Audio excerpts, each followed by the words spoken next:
Kompas petang kembali, Saudara Kapolri Jenderal Listio Sigit Prabowo menilai kasus pembunuhan Vina dan Eki di Cirebon tidak mengedepankan scientific crime investigation, sehingga menimbulkan persepsi negatif di masyarakat. Melalui amanat Kapolri yang dibacakan Wakapolri, Komjen Agus Andrianto di hadapan wisudawan STIK dan PTIK, Listio menyampaikan kepada para penyidik agar mengedepankan scientific crime investigation saat menangani suatu perkara. Karena pengungkapan sebuah kasus harus dibuat terang benderang.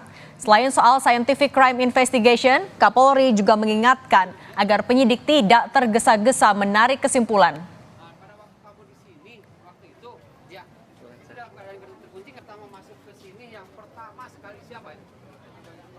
Mengedepankan scientific crime investigation dalam pengungkapan perkara. Dalam perkara pidana, bukti harus terang dari cahaya, lebih terang dari cahaya. Saya mencontohkan pada pengungkapan kasus pembunuhan Dr. Mawarti di Papua.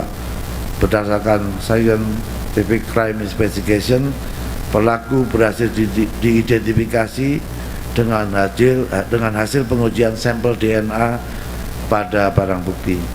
Namun pada pengungkapan kasus pembunuhan Vina dan Eki, pembuktian awal tidak didukung dengan scientific crime investigation, sehingga timbul isu persepsi negatif, terdakwa mengaku diintimidasi, korban salah tangkap, dan penghapusan 2 DPO yang dianggap tidak profesional. Menyusul munculnya sejumlah dugaan kejanggalan dalam penyidikan kasus Vina, 4 terpidana kasus pembunuhan Vina dan Eki memberikan kuasa terhadap tim pengacara Peradi untuk ajukan PK atau peninjauan kembali atas vonis yang mereka terima saat persidangan terdahulu. 4 terpidana kasus pembunuhan Vina, yaitu Hadi Saputra, Supriyanto, Eka Sandi, dan Rivaldi, sebelumnya divonis bersalah dan dijatuhi hukuman seumur hidup. Nama saya Hadi Saputra, saya bersedia untuk menandatangani kuasa hukum dan Pradi untuk mengajukan PK. Saya Supriyanto bersedia menandatangani kuasa hukum ke Pradi dengan sukarela. Saya Eka Sandi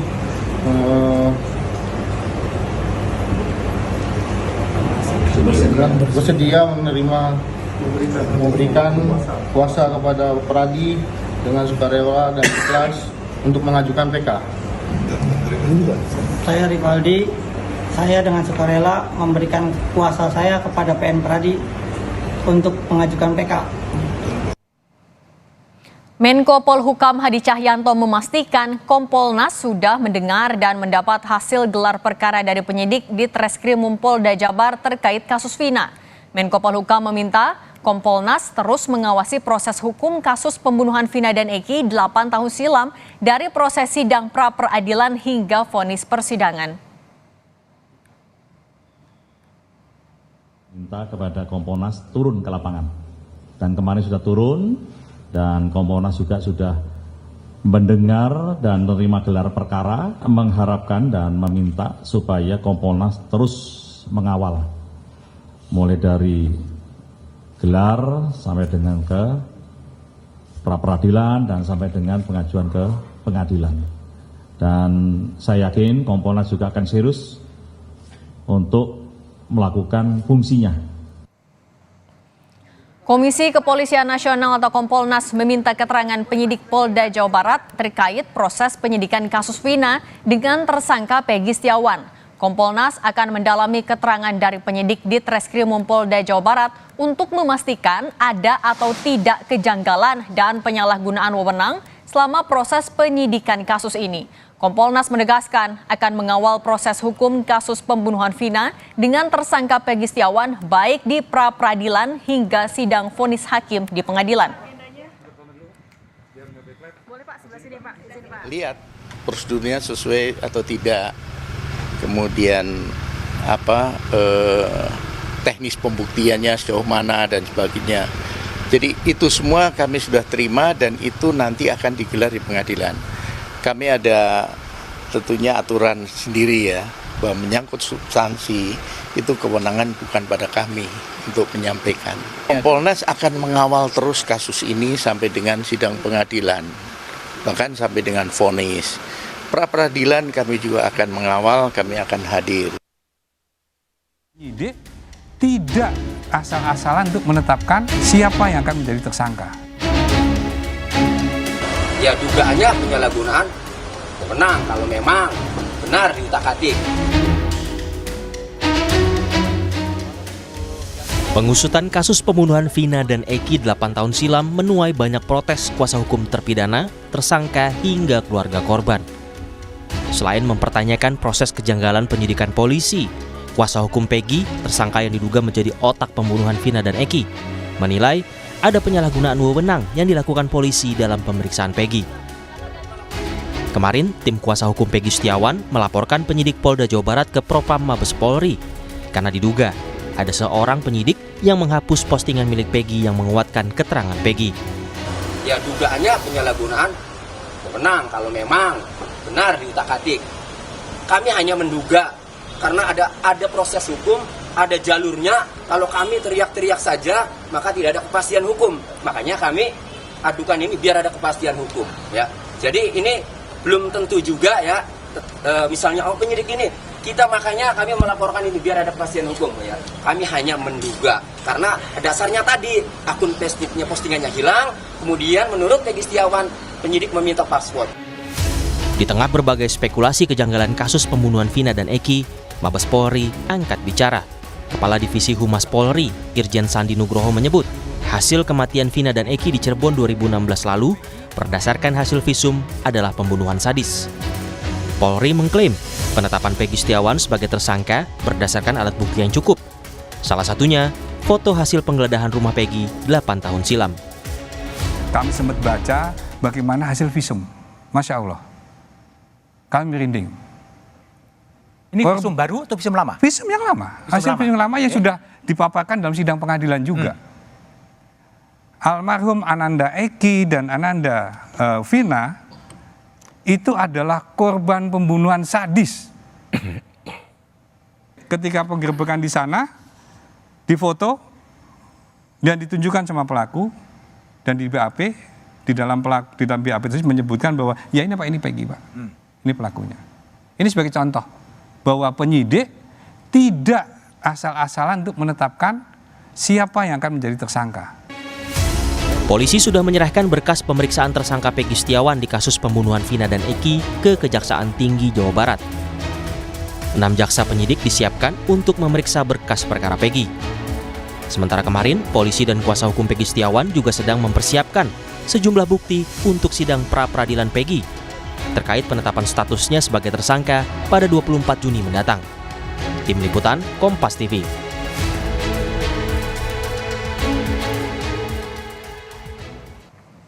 Tudingan kejanggalan dalam pengusutan kasus pembunuhan Vina dan Eki 8 tahun silam muncul lewat protes kuasa hukum terpidana, tersangka hingga keluarga korban.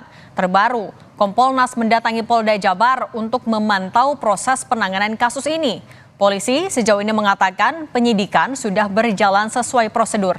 Perlukah pemeriksaan ulang kasus ini untuk mengungkap kasus Vina secara terang? Kita kupas bersama sejumlah narasumber yang sudah bergabung bersama kami di Kompas Petang. Ada Yusuf Warshim, Komisioner Kompolnas, Jutek Bongso, kuasa hukum 4 terpidana kasus Vina Eki, dan Muhammad Isnur, Ketua Umum YLBHI. Selamat sore Bapak-Bapak, apa kabar? Baik, selamat malam.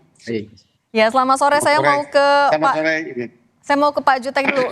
Pak Jutek Bongso, dorongan untuk melakukan eksaminasi ini kan muncul dari sejumlah pihak, mulai dari pakar, mantan Kapolda, keluarga, dan kuasa hukum Vina. Kalau dari kuasa hukum 4 terpidana melihat eksaminasi ini juga sesuatu yang perlu dilakukan tidak? Oke Mbak Vina, jadi kami luruskan bukan 4 ya, yang kami sudah dapat kuasa 6. Oke. Ya, ada 6 terpidana dari 7 ya terpidana seumur hidup yang sedang menjalani. Jadi kami sedang berusaha untuk, karena ini sekali lagi, karena ini sudah inkrah, sudah putusan hakim, kita harus hormati tentunya, dan sebagai langkah eksaminasi tentu kami sedang mempersiapkan untuk langkah peninjauan kembali gitu, Mbak Gina. Oke, apa saja Pak? Mungkin boleh dielaborasi lagi, dirinci persiapan dari tim kuasa hukum apa aja Pak? Jadi banyak hal mulai dari kejanggalan penanganan pertama yang sering kami sampaikan ya. Dari pertama terjadinya kejadian tanggal 27 Agustus 2016 saja sudah janggal menurut kami. Kejanggalan pertama itu timbul adalah ketika tanggal 27 Agustus 2016 dinyatakan kecelakaan tunggal. Oke. Ya kan? Lalu sudah dimakamkan, ya kan? Lalu Vina itu tidak meninggal di tempat ya, tapi sempat dibawa ke rumah sakit. Oke. Pertanyaan itu muncul dari pertama adalah kalau dinyatakan meninggal kecelakaan tunggal, lalu belakangan di dalam dakwaan itu ada penusukan, saya rasa unit laka kita mungkin tidak akan seceroboh yang kita kira di awal ya. Kalau ada luka tusuk, ada luka penikaman atau ada curiga apalagi pembunuhan yang lain, saya rasa tidak akan dinyatakan sebagai kecelakaan tunggal dan sudah sempat dimakamkan. Itu yang pertama. Oke, baik. Gitu kan? Baik. Oke, saya mau geser dulu ke Kompolnas. Pak Yusuf, kalau Anda sendiri melihatnya urgensinya dilakukan eksaminasi seperti apa? Dan kemarin kan juga Kompolnas sudah turun langsung memeriksa di Polda Jabar. Ya, kami sebagai pengawas tetap bekerja mengawasi proses penyidikan kasus Vina ini, yang sekarang ini adalah penyidikan terhadap tersangka PS. Nah, eksaminasi sendiri tentu dilakukan dengan upaya hukum terhadap eksaminasi putusan pengadilan yang telah berkekuatan tetap, ya misalnya kan PK. Kalau kaitannya dengan penetapan tersangka PS tentu yang pada saat ini dan minggu depan akan berproses upaya pra peradilan. Nah, tentu proses itu terkait dengan upaya peradilan kami terus akan mengawasi bagaimana prosesnya berjalan, terutama bagaimana kesiapan dan profesionalitas penyidik yang akan diuji di dalam pra peradilan, di dalam menetapkan tersangka Peggy, apakah sah atau tidak, apakah alat buktinya benar-benar cukup atau tidak, itu terus kami awasi. Nah, kaitannya dengan eksaminasi internal, kami sendiri kan telah menyarankan perlu dilakukan audit investigatif terhadap akuntabilitas, profesionalitas penyidikan 8 tahun yang lalu. Itu sebagian hasilnya itu sudah ada di kami, misalnya pelanggaran disiplin pada waktu itu, termasuk ya anggota yang menyimpulkan terjadinya laka lantas itu sudah kami peroleh sebagian hasilnya, namun secara komprehensif ini sedang kami tunggu. Oke, saya mau ke Pak Isnur. Pak Isnur, kalau Anda melihatnya sebenarnya kalau untuk eksaminasi ini harus melalui PK dulu atau bisa langsung dari polisi?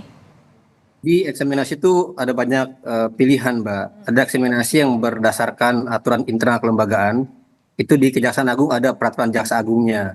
Di Mahkamah Agung ada peraturan Mahkamah Agungnya. Biasanya mereka akan menguji perkara-perkara yang sudah dituntut atau diputuskan oleh internal mereka. Jadi itu bagian dari mengevaluasi kerja-kerja internal kelembagaan. Tapi juga ada eksaminasi yang dilakukan oleh masyarakat sipil, oleh akademisi, oleh kampus ya, untuk menguji dan memberikan second opinion. Karena kenapa penting? Karena ada 3 hal, Mbak. Yang pertama adalah situasinya tadi korban, para tersangka, masyarakat luas tidak memiliki kepercayaan penuh, Mbak. Tidak percaya, ada distrust yang luar biasa gitu. Karena kenapa? Yang kedua, karena ada banyak kejanggalan. Yang ketiga, berdasar pengalaman dari kasus yang lain. Bagaimana kasus Sambo, banyak pihak menyatakan waktu itu sudah tidak ada masalah gitu ya, termasuk Kompolnas di awal-awal bilang juga begitu. Tapi ketika Pak Kapolri bentuk tim baru, membuka, melakukan audit, baru kebongkar semua. Jadi masyarakat belajar dari banyak kasus lain, terjadi banyak hal di dalam penyidikan. Dan di LBH sendiri sangat banyak kasus di mana kami melihat ada dugaan-dugaan rekayasa. Dan terbukti di ujung banyak kasus yang salah tangkap ya. Bagaimana dulu pengamen Cipulir, anak-anak, dia menolong orang yang mau meninggal, malah ditangkap, disiksa, dan kemudian dijadikan tersangka. Terbukti di ujung kemudian mereka tidak terbukti bersalah gitu. Jadi ada banyak kasus salah tangkap yang membuat masyarakat tidak percaya dan curiga. Jadi eksaminasi adalah bagian dari pendapat lain, second opinion, untuk memberikan dan membuat terangnya perkara. Dan di sini melibatkan independen, jangan lagi penyidik yang sama gitu. Jadi saya mendorong ada upaya melibatkan misalnya akademisi, ahli pidana, para ahli kriminolog, dan bahkan ahli teknik yang lainnya untuk memberikan pendapat yang mungkin bisa sama bisa berbeda gitu. Oke. Tadi Anda juga menyebutkan bahwa ada persepsi yang tidak percaya dari masyarakat. Artinya semua mata tertuju ke kasus ini. Apakah ini jadi pertaruhan? Apalagi Kapolri bilang kasus ini tidak dilakukan dengan adanya CSI, crime investigation, crime scientific investigation. Apa yang harus dilakukan oleh polisi selanjutnya? Tapi jangan dijawab dulu, Pak Isnur. Kita akan bahas lagi usai jeda.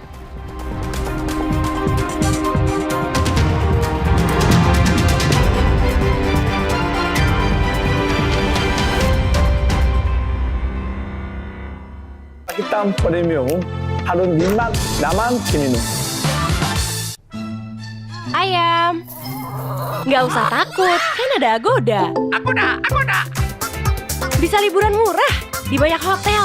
Wah, diskonnya sampai 60%. Cuma di Agoda, booking sekarang. Bosen nih. Diputar, dijilat, dan dicelupin. Selezat Oreo, selembut cake. Oreo soft cake baru. Serunya ngemil bareng si kecil. Komitmen Nippon Paint selalu mempersembahkan yang terbaik di kelasnya, tanpa kompromi pada kualitas, untuk memberikan hasil akhir halus dan merata. Dengan reologi lebih optimal, menutup permukaan dengan maksimal. Proses pengecatan bersih dan tercipta warna yang memukau. Nippon Paint, kualitas tanpa kompromi, terbukti lebih baik. Laksa yang beneran sedap, cobain. Aromanya bikin ngiler, minyak tebal, kuah gurihnya sedap banget. Bikin nagih, puas banget. Baru mie sedap Singapura Spicy Laksa dari Wingsfood. Beli Aqua, bisa liburan gratis keliling Indonesia. Ada banyak destinasi seru buat kamu dan 3 temanmu. Info lengkapnya kunjungi sehataqua.co.id. Makan Bu, bikin dada sesek, perut melintir. Untung sekarang ada SMA, diformulasi oleh Sido Muncul dengan bahan herbal. Aman diminum kapan aja, nggak takut mah lagi. Minum SMA, herbalnya lambung. 14? 15?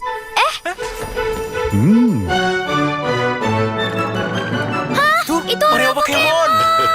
Tapi ini kan Oreo. Oreo Pokemon edisi spesial. Kumpulkan semua sekarang.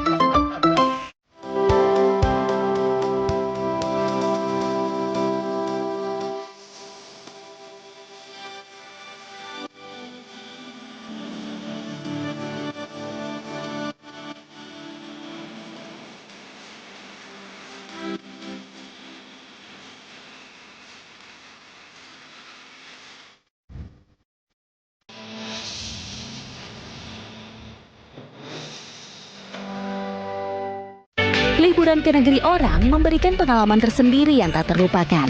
Seperti Luwak White Coffee Ice, memberikan kesegaran tersendiri yang tak terlupakan. Dingin segar bikin kamu segar seketika, nyaman di lambung. Belum sarapan? Belum dong. Berani ngopi? Berani dong. Luwak Hitam Premium lebih nyaman diminum karena dibuat dengan metode slow roasting, menciptakan kopi premium dengan pH level yang lebih netral. Luwak Hitam Premium harus jinak nyaman diminum. Luwak Hitam Premium harus jinak nyaman diminum.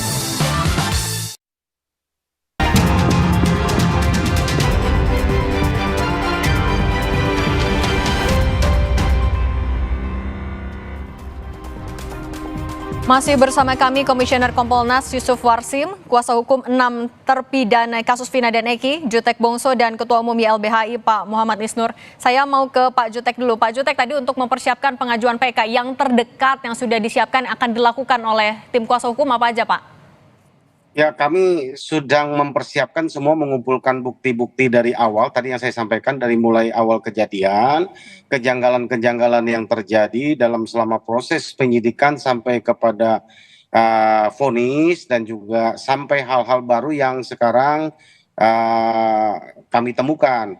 kami sedang menelusuri dan sedang mengumpulkan merangkai kembali ya semua jalan cerita, semua peristiwa itu supaya utuh, dan sesudah itu kami akan sajikan dalam novum ya untuk melakukan PK. Demikian Mbak Cindy. Oke, kalau Anda melihat soal eksaminasi ini agar bisa berlangsung transparan, profesional, apa yang harus dilakukan? Ganti penyidik kah? Diambil alihkah oleh Mabes Polri atau seperti apa?